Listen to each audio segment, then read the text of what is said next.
नई अकबर बीरबल कहानी बीरबल की सच्चाई की पहचान। एक दिन दरबार में बादशाह अकबर ने अपने मंत्रियों और दरबारियों से कहा, हम सब इंसान की शक्ल देखकर बहुत बार उसके दिल की पहचान नहीं कर पाते। कौन सच्चा है और कौन झूठा, यह समझना सबसे कठिन काम है। क्या कोई है जो बिना पूछे, बिना सबूत के किसी की सच्चाई पहचान सके? दरबार में सन्नाटा छा गया। किसी मंत्री ने कुछ नहीं कहा।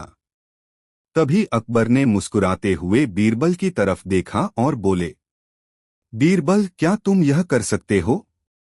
बीरबल फोल्डेड हाथ जोड़कर बोले, जहां पनाह, कोशिश किए बिना कैसे पता चलेगा? अगर हुक्म हो तो मैं आज ही साबित कर सकता हूं। अकबर ने तुरंत आदेश दिया, ठीक है, मैं 3 कैदियों को तुम्हारे सामने लाऊंगा। उनमें से 2 अपराधी होंगे और एक निर्दोष। तुम्हें बिना सबूत सिर्फ अपनी समझ से बताना है कि कौन निर्दोष है। कुछ देर बाद सैनिक 3 कैदियों को दरबार में ले आए।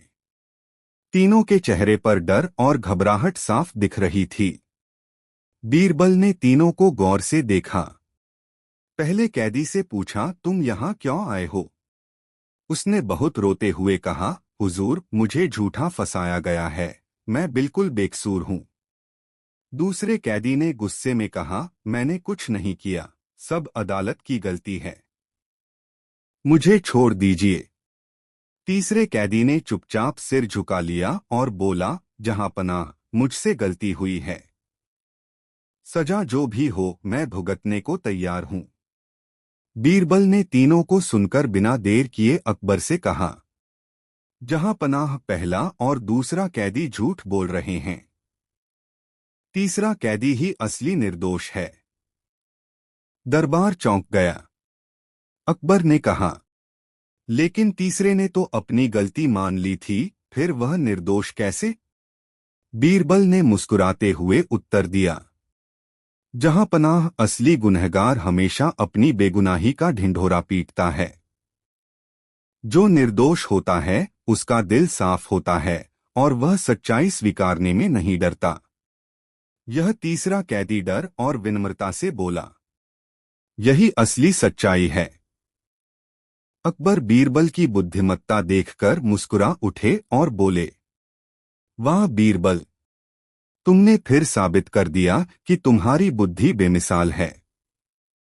सचमुच इंसान की असली पहचान उसके शब्दों और चालचलन से होती है, ना कि ऊंची ऊंची बातों से। सारा दरबार तालियों से गूंज उठा और बीरबल की समझदारी का फिर से लोहा मान गया। तो दोस्तों, यह थी अकबर और बीरबल की नई और प्रेरणादायक कहानी, बीरबल की सच्चाई की पहचान। अगर आपको यह कहानी अच्छी लगी तो वीडियो को लाइक करें, शेयर करें और चैनल को सब्सक्राइब करना न भूलें। अगली बार फिर मिलते हैं एक और दिलचस्प कहानी के साथ।